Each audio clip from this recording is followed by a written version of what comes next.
오늘 우리에게 주시는 하나님의 말씀은 시편 51편 11절에 있는 말씀입니다. 다 같이 한 목소리로 하나님 앞에 봉독해 올립니다. 나를 주의 앞에서 쫓아내지 마시고 주의 거룩한 영을 내게서 거두지 마소서. 아멘. 기도하겠습니다. 주님, 말씀을 전합니다. 말씀 가운데 은혜 주시고 역사하여 주시옵소서. 주님의 이름만을 드높이고 원합니다. 감사드리는 분들 모신 예수 그리스도 이름으로 간절히 기도드립니다.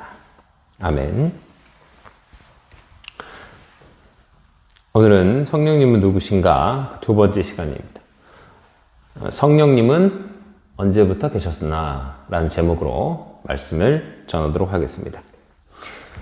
하나님의 역사하심은 시대마다 달랐습니다. 지금 우리가 살고 있는 이 시대를 성령의 시대라고 이야기하는데, 그래서 그 성령님은 그러면 예수님 사후에 부활 승천하시고 그리고 성령님을 보내주시겠다 하신 그때 이후부터 성령님이 존재한다고 생각하는 경우도 있습니다. 그러나 성경에서 보면 성령님은 이 시대에만 역사하신 것이 아니라 예수님 오시기 전에도 이미 사역을 하고 계셨던 것을 우리가 성경을 통해서 볼 수가 있습니다. 보통 구약에서는 아버지 하나님, 보통 성부 하나님이라고 하죠. 아버지 하나님이신 그 여호와라고 하는 분, 그 주님이라고 하는 분, 그 이스라엘 백성들이 엘로힘이라고 칭했던 그분, 보통 우리가 아버지 하나님이라고 보는 그분으로 이해를 하고, 또 신약에서는 성육신 하신 아들 하나님이신 예수 그리스도, 그분께서 역사하신 그 3년여의 시간을, 또 그 시대를 예수님의 성자의 시대, 성육신 하신 예수님의 시대로 또 이해를 하고, 지금 우리 아까 말씀드렸던 것처럼 지금 이 시대 2000년이 넘는 예수님께서 이제 다시 오시기를 기다리는 이 시대를 성령의 시대라고 해서 시대마다 구분해서 보는 경우가 많은데, 예수님께서는 창조하실 때도 관여하셨고 성령님 역시 구약시대에도 계셨기 때문에 이 시대적인 구분은 성경적으로 꼭 맞다라고 보기는 어렵습니다. 주로 활동하시는 것이지 삼위일체 되신 하나님, 우리가 나중에 또 삼위일체에 대해서 자세히 들어보겠지만 삼위일체 되신 그 하나님께서 역사하신 것이 어떤 한 위격이 그 시대에 강하게 역사하셨던 것이 있는 것인데, 지금이 꼭 성령님의 시대이고 그럼 아버지 하나님과 아들 하나님의 역사는 없는 것인가? 그것도 아니란 얘기예요. 이해가 되시나요? 구약시대에 꼭 아버지 하나님만의 역사느냐? 그렇지 않다는 거예요. 예수님 시대, 성육신하신 시대, 그럼 예수님만 역사하셨느냐? 아니죠. 왜냐면 예수님께서도 비둘기 같은 성령을 받으셨잖아요. 세례 이후에, 침례자 요한의 세례 이후에, 침례 이후에 비둘기 같은 성령이 예수님께 임했단 말이에요. 그러니까 이분들은 이제 삼위이신 이 하나님의 역사는 어느 시대나 있었다는 거예요. 그러니까 이 성령님은 언제부터 계셨는가라고 할 때에 당연히 하나님께서 역사하셨던 모든 순간 성령님도 함께 계셨다는 거예요. 창세기 1장 2절 말씀 한번 볼게요. 창세기 1장 2절 말씀 같이 읽어볼게요. 땅은 형태가 없고 비어 있으며 어둠은 깊음의 표면 위에 있고 하나님의 영은 물들의 표면 위에서 움직이시니라. 자, 보세요. 하나님의 영이라고 그러죠. 이것을 이제 히브리어로 보면 르아흐라고 해서 영, 숨, 바람 같은. 그러니까 하나님의 역사가 영으로 바람 같은 존재로, 이게 우리에게 그 르아흐를 이렇게 아담에게 불어넣어 주신단 말이에요. 그 그것이 바로 영적인 존재라는 거예요. 그러니까 성령의 역사는 언제부터 있었던 거예요? 성경으로만 보면 창세시대부터 이미 성령님은 역사하셨다는 거죠. 요한복음 1장에서 보면 태초에 말씀이 계시냐, 그 말씀이 하나님과 함께 계셨으니 그 말씀이 곧 그분이 바로 예수 그리스도라는 거 아니에요. 그러니까 예수 그리스도께서 성령님이시고 성령님이 아버지 하나님이시고 아버지 하나님이 독생자 예수님을 보내셨지만 그분은 같은 분이라는 거예요. 하나님, 우리가 믿는 하나님, 주님이 바로 그분들이라는 거예요. 이게 이제 삼위일체를 조금 이해하면 나중에 우리가 이것을 토대로 삼위일체를 설명할 텐데 그때 다시 한번 우리 삼위일체 그 세 위격에 대한 어떤 관계성에 대해서도 우리가 이해해 보겠지만 이분들이 세 분이 따로따로 있는 분들이 아니라는 거예요. 가끔 이분들을 아버지 하나님, 아들 하나님, 성령 하나님 이 세 분을 따로 생각해서 그러면 이 세 분입니다. 그래서 삼신론을 주장하는 분들이 있어요. 제가 아는 목사님 중에서도 그렇게 주장하셨던 분이 계신데 그러면 다신론입니다. 유일신 하나님이 아니에요. 그렇게 되면. 네, 우리가 그리스 신화에서 나오는 신들이 많잖아요. 세 분이 되는 삼신론을 주장하게 돼버리는 거기 때문에 그래서 우리가 좀 나중에 오늘 성령 부분이기 때문에 삼일체 부분에서는 나중에 얘기를 하겠지만 여기에 대해서 좀 이해하기 쉽게 잠깐 맛보기로만 말씀을 드린 겁니다. 그러니까 성령님은 언제부터 계셨다는 거예요? 태초부터 계셨다는 거예요. 태초부터. 그러니까 늘 함께 하셨던 분들인 거예요. 그러니까 우리는 성육신하신 예수님은 눈으로 볼 수 있었어요. 그리고 구약의 시대에 아버지 하나님도 어찌 보면 사람의 몸을 입으셔서 오시기도 하셨어요. 아브라함에게 나타나신 천사와 하나님이 나타나셔서 보여주시기도 하셨어요. 그러나 지금 성령님은 눈으로 보이는 존재예요? 아니에요? 눈으로 볼 수 없는 존재입니다. 그리고 구약 시대에도 하나님을 본 사람들은 많지 않아요. 하나님 직접 눈으로 본 자들은 많지 않습니다. 그러니까 성령님의 역사를 강하게 받는 것은 성령님은 눈으로 보이는 존재다? 보이지 않는 존재다? 영적인 존재이기 때문에 눈으로 보이지 않는 존재라는 거예요. 그래서 볼 수 없는 존재이기 때문에 성육신하신 예수님께서는 육신의 몸을 입고 오셔서 그 당시 눈에 보임으로써 하나님의 역사를 보여주셨던 거예요. 기적도 보여주시고 말씀으로 들려주시고. 그런데 지금 우리가 영적인 성령님의 시대를 살고 있는 우리는 지금은 예수님께서는 다시 오시는 재림하실 때까지는 예수님을 직접 우리가 눈으로 볼 수 없기 때문에 성령님의 역사니까 육신의 제약을 받지 않으시기 때문에 어느 곳이나 어느 나라나 어느 시간대나 다 존재하실 수 있는 거잖아요. 예수님 시대는 예수님은 예루살렘이나 갈릴리나 나사렛이나 그런 곳에서만 존재하시고 유한적인 존재였고 시간의 제약을 받는 존재였고 여러 가지 제약을 받는 존재로서 사역을 하셨지만 그분의 사역은 말씀 사역과 치유 사역과 이런 것도 있을 수 있겠지만 가장 중요한 사역은 뭐였어요? 가장 중요한 사역. 예수님께서 하셔야 될 가장 중요한 사역은 우리 죄를 사해 주시는 희생물로서의 사역이었단 말이에요. 그러니까 그 사역을 이루시기 위해서 그 3년의 시간을 내가 그것을 위해 왔다라고 선포하시기 위한 시간이었던 거지. 사실 예수님께서 30년, 40년 사역하셨으면 얼마나 더 좋았겠습니까? 그렇잖아요. 30년, 40년 사역하셨으면 얼마나 더 많은 말씀도 하셨고 얼마나 더 위대한 일들을 하셨겠어요. 근데 예수님은 딱 3년 정도 하셨단 말이에요. 그 이유는 뭘까?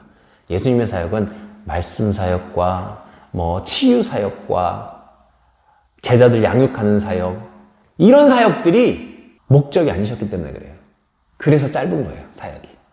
예수님은 돌아가시기 위해 오신 분이기 때문에 짧게 사역하시고 빨리 돌아가시는 사역을 하셨던 거예요. 사역의 목적이. 근데 성령님의 사역은 목적이 뭐예요? 성령님의 사역의 목적은 예수님께서 3년 정도 하신 모든 사역을 시간적 제약과 공간적인 제약이 없이 어느 시나 지금도 어느 시간대나 어느 공간이나 제약받지 않으시고 여기서도 이 장소에서도 또 지금 이 시간 서울에서도 부산에서도 다른 나라에서도 미국에서도 유럽에서도 역사하실 수 있으시기 때문에 성령님의 사역은 예수님께서 3년 정도 하신 그 사역의 총체적인 사역을 지금도 역사하심으로 그 사역을 하고 계시다는 거예요. 그게 성령님의 역사하심과 성령님의 사역이라는 거예요. 그러니까 이 성령님께서는 창세 전부터 계신 그 하나님이시고 그 하나님께서 지금도 역사하시고 계시다는 거예요. 그런데 중요한 것은 우리가 성령님을 이해할 때에 조심해야 될 부분이 있습니다. 저도 어릴 때 이런 거에 많이 현혹이 됐었어요. 어떤 좀 대단한 사역자 분이 계세요. 성령 사역을 하는 사역자 분들이 계셔요. 그럼 그분들은 막 병도 치료해요. 막 뭘 합니다. 성령의 역사를 막 눈으로 보여줘요.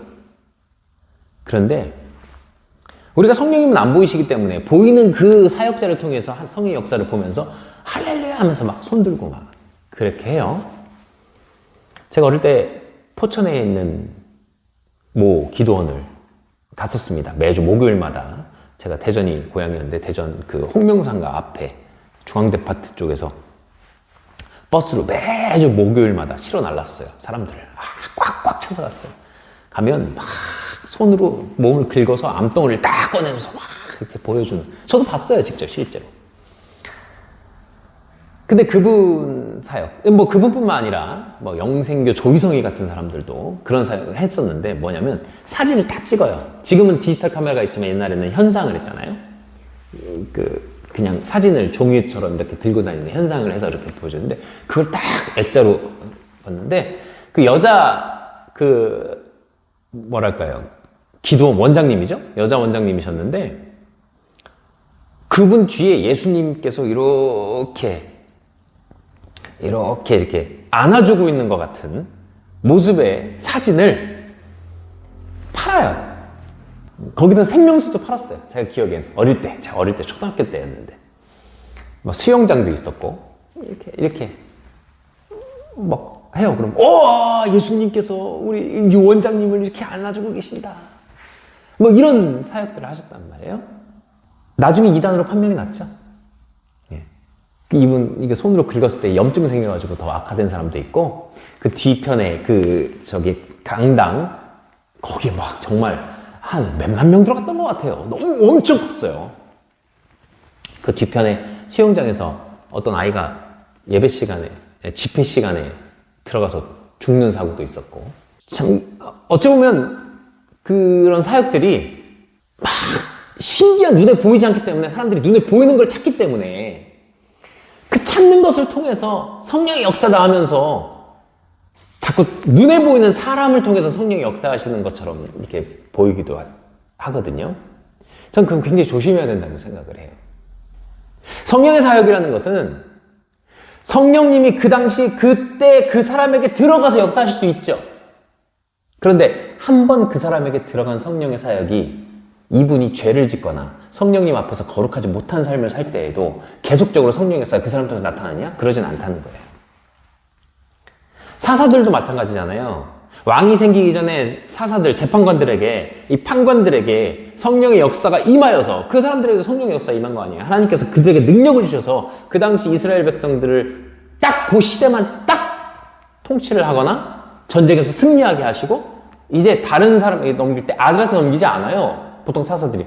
그 사람이 죽으면 다른 사사에게 하나님의 역사하심이 또 일어난단 말이에요.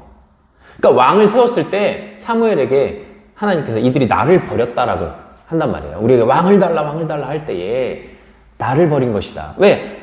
왕은 뭐예요? 사사는 대물림이 아닌데 왕은 대물림이잖아요. 성령의 역사가 일어나는 게 아니라 아들이면 왕이 되는 거잖아요. 그러니까 그런 것들을 통해서 성령님의 역사를 우리가 이해할 때에 눈에 보이는 것에 현혹되다 보거나 성령 사역을 하는 사람을 자꾸 그 사람을 맹목적으로 신앙적으로 따라가다 보면 잘못된 경우가 생길 수 있다는 거예요. 그래서 아까 얘기했던 영생교 조희성 씨 같은 경우도 사진을 꼭 해서 막 현란하게 해서 성령의 역사다 하면서 막 사진을 이상하게 조작을 했는지 어떤지 저는 그거에 대해서는 얘기할 건 없지만 결국 그 사람도 이단이잖아요. 그러니까 성령님의 사역자가 맹목적으로 그분을 쫓아갈 필요는 없다는 거예요. 왜? 성령님의 사역은 지금도 우리 성도님에게도 일어날 수 있는 것이고 지금 저에게도 나타날 수 있는 것이고. 그러나 성령님은 하나님 어떤 분이라고 했어요? 거룩하신 분. 거룩한 영이잖아요. 성이 거룩할 성자잖아요. 그 거룩하신 분이 거룩하지 않은 행동을 한 사람에게 계속 역사하시겠냐는 거예요. 삼손이 머리가 깎이니까 성령님이 떠난단 말이에요. 그 능력을 사라져버린단 말이에요. 그런 것들을 조심해야 될 필요가 있어요. 그래서 성령님이 눈에 보인다, 뭐 영안이 열려서 성령님이 보인다, 뭐 이런 것들이 있을 수 있겠지만 그런 것도 조심해야 되는 거예요. 자꾸 성령 보는 사람도 조심해야 됩니다. 영을 보는 사람도.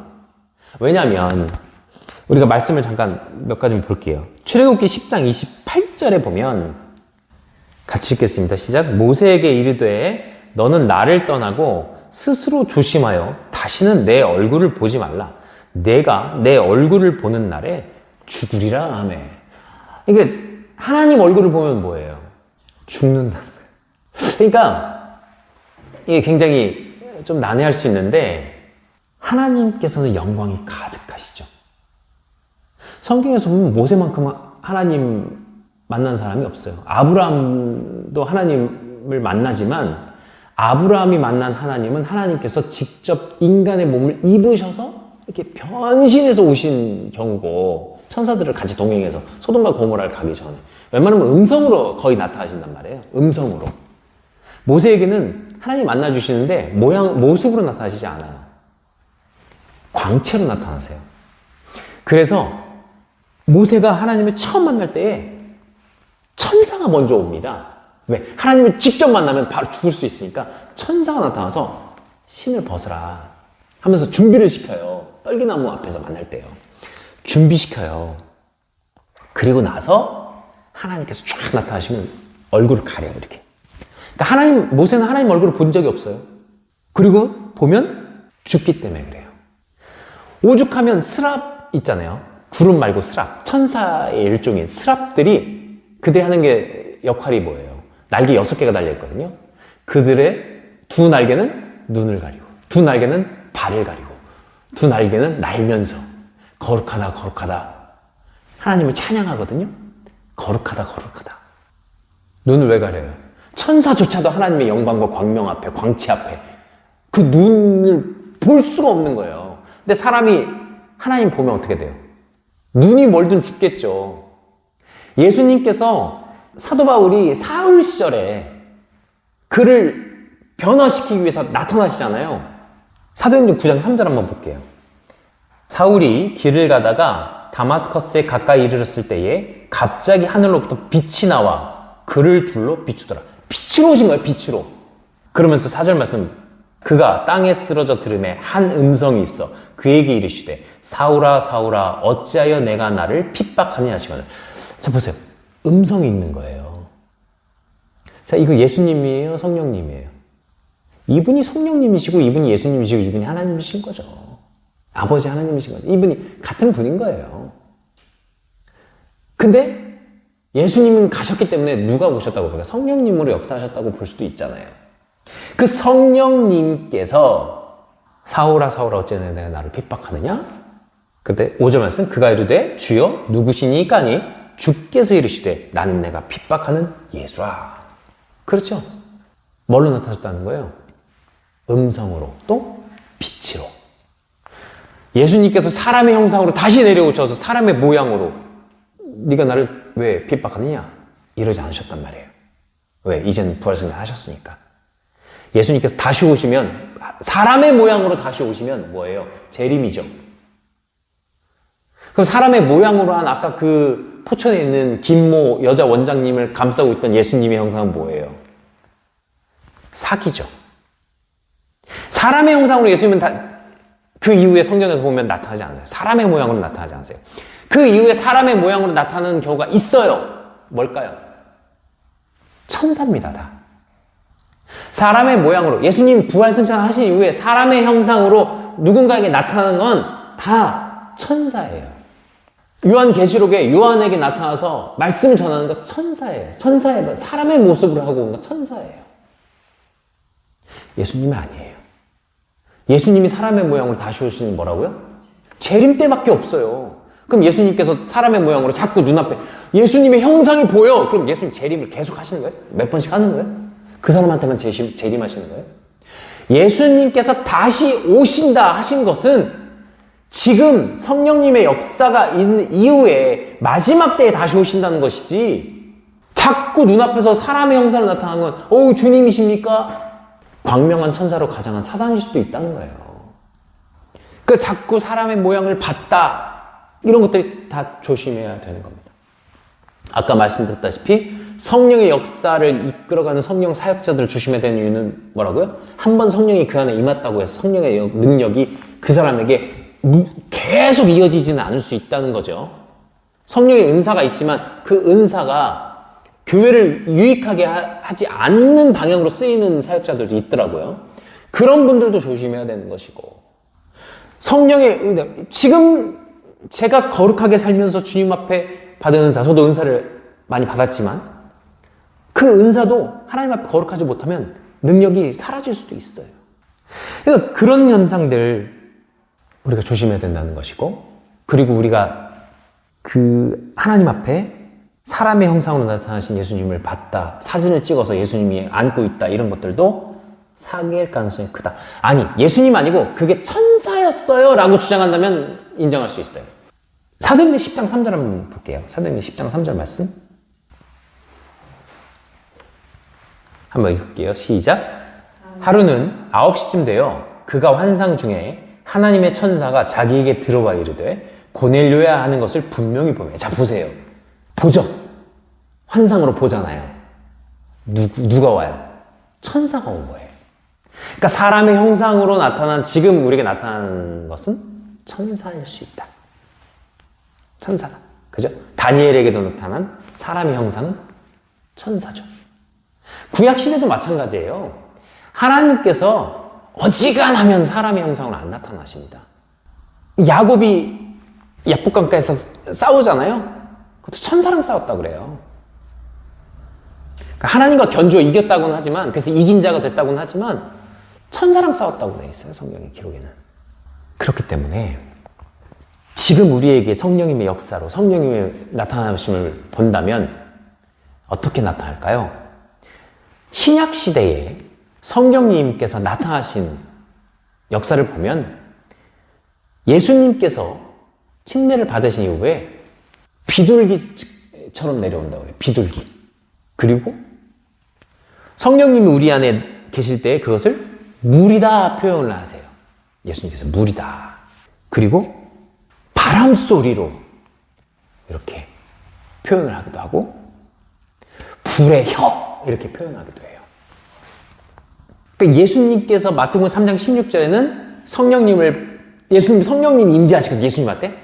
그 성육신 하신 예수님인데도 잉태하실 때도 성령님이 잉태하시지만 성령님이 또 예수님께 임재를 한단 말이에요.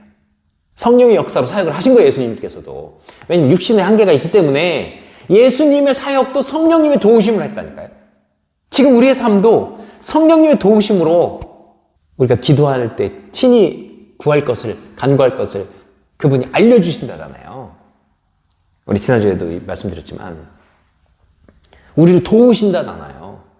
그러니까 예수님의 사역 중에서도 예수님께서 얼마나 힘들고 어려우시면 눈물로 기도하시고, 겟세마네에서 돌아가시기 전날 얼마나 눈물로 기도하십니까? 땀방울이 핏방울이 되도록 기도하시잖아요. 그러니까 성령님의 도우심 없이는 육신의 한계 때문에 육신을 입고 있는 우리 인간들은 성령의 도우심이 없으면 안 되는 거예요. 거룩한 사역을 할 때에도.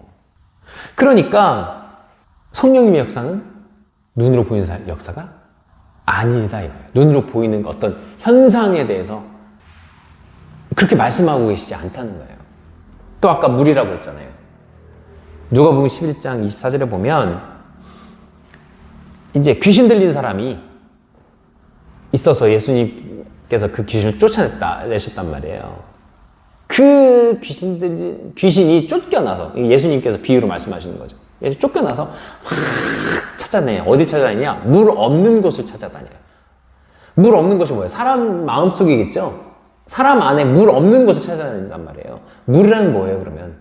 성령님을 의미하는 거죠. 생명수 같은, 반석 위에서 생명수가 나오는, 모세가 그 반석을 때림으로 해서 가나안 땅에 못 들어가게 되거든요. 그 때린 게 예수님 반석이시잖아요. 모퉁이 돌, 반석. 그 반석을 쳤을 때 생명수가 나면 성령의 역사가 나타나는 그런 비유적인 것들이 또 구약에는 있단 말이에요. 구약 말씀에서도. 출애굽 기간에 인도하신 하나님의 역사하심이 또 그때 있단 말이에요. 예수님께서 물 없는 곳을 찾자는 그 마귀죠, 마귀. 그 마귀가 다시 돌아갔더니 깨끗이 청소가 돼 있더라. 그래서 자기보다 더 악한 마귀 7을 데리고 들어간단 말이에요. 그러니까 그가 물 없는 곳을 찾아다닌다 할 때 그 물이 뭐다? 성령님이다. 성령님이 내 안에 계시면 마귀가 틈타는 수 있다, 없다? 없다. 악한 영이 틈타지 않다. 왜? 거룩한 영이 내 안에 있는데 악한 영이 들어올 수 없죠. 그렇죠? 바람소리는 뭐예요? 바람소리? 사도행전 2장 2절에 보면 오순절 다락방에서 성령의 역사가 일어날 때 우리 이거 한번 같이 볼게요. 갑자기 하늘로부터 급하고 강한 바람소리 같은 소리가 나고 그들이 앉아있던 온 집안에 그것이 가득하며 보세요. 성령님이 지금 오순절 다락방에 이들이 모였을 때에 오순절에 그 다락방에서 성령님이 강하게 역사하실 때에 성령님이 눈에 보였대요? 안 보였어요. 바람소리 같은 소리가 나고 슈 이런 소리가 난 거겠죠. 이런 소리가 난 거겠죠.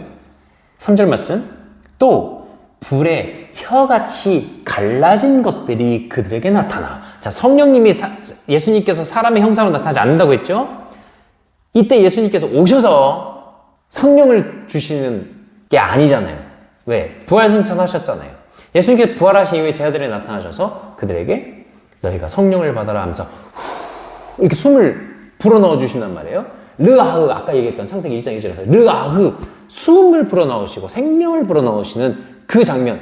그러니까 아담이 육신으로 흙으로 빚어졌을 때에 하나님께서 영을 불어넣어 주셔서 살아있는 영이 됐잖아요.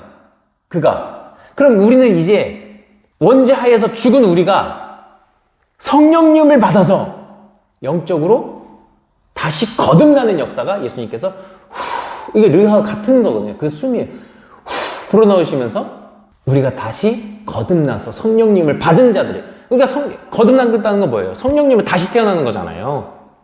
그래서 죄 없는 자, 예수님께서 성령을 잉태하신 거죠. 육신의 몸이 성령을 잉태하시고 사역하실 때 성령님이 도와주셨던 것처럼 우리가 이 바람소리 같은 하는 이 바람소리가 우리 안에 역사할 때에 우리가 받을 때 우리가 성령으로 거듭나서 이제 죄 없는 의로운 자가 되는 거예요. 구원은 예수님께서 이루신 완성을 성령을 통해서 이루어져 가는 거예요. 구원의 역사가. 그래서 거듭나는 거예요. 그 바람소리. 그러니까 구원받은 사람들 중에 성령님이 확 오실 때 바람 같은 소리 들으면서 후 하는 받는 사람도 있죠. 그런 사람도 있겠죠. 불의 혀 같은 것을 보는 사람도 있겠죠. 그게 성령의 역사라는 거예요. 그런데 성령의 역사는 성령님께서 우리에게 찾아오실 때는 내가 음성을 들었다. 오케이, 성령님일 수 있어요. 왜? 성경이 있으니까. 그렇죠? 성령의 역사. 자, 누가 찾아왔는데 자기가 천사래요. 오케이, 천사가 올 수 있어요. 보내려고 환상으로 천사를 보잖아요. 맞아요. 근데 자, 누가 와서 내가 예수다. 배척하셔야 됩니다.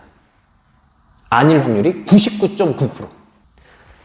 사람의 형상으로 와서 내가 예수다. 아닐 확률 99.9%. 왜? 성경에 기록이 없으니까. 예수님께서 부활승천 하신 이후에 제자들에게도 성령의 역사를 할 때 다시 오셔서 사람의 모습으로 보여주시지 않는데 지금 내가 뭐라고 예수님께서 직접 다시 성육신 하신 사람의 모습으로 오시게 하냐고요. 예수님 성육신 하신 사람의 모습으로 오는 건 언제? 재림 때. 지금은 안 오세요. 누가 와?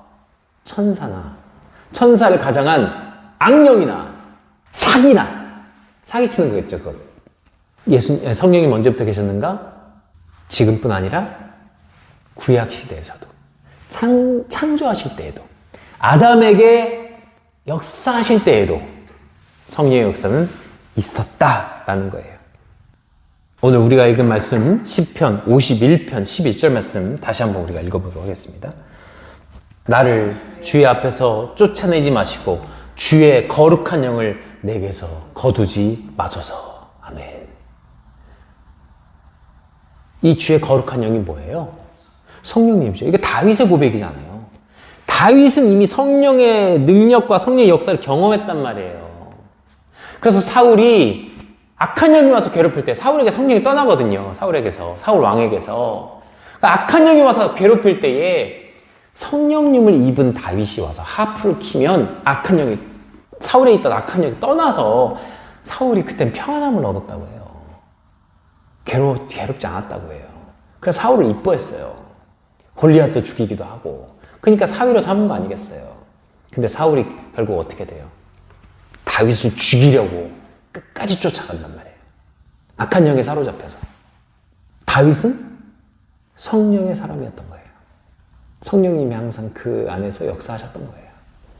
근데 다윗도 죄를 짓죠. 나중에 죄를 짓기도 하고 나단 선지자를 통해서 꾸지람을 받기도 하고 큰 죄를 짓기도 하면서 그러면서도 하나님께서 내 마음에 합한 사람이다 하면서 마음에 들어 하셨던 것 그런 내용들이 성경을 통해서 보면 또 하나님과 다윗의 관계는 좀 특별한 관계이기도 하고 다윗은 또 하나님 앞에 무릎 꿇고 기도하는 자였고 회개하고 어려움이 있을 때 하나님 앞에 모든 걸 내어놓고 맡긴 자였기 때문에 왜? 성령의 도우심을 믿는 자였기 때문에 그래요.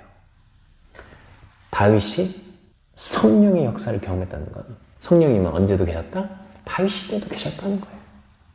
예수님께서 제자들에게도 성령을 받으라 하고 불어주셨던 그 성령.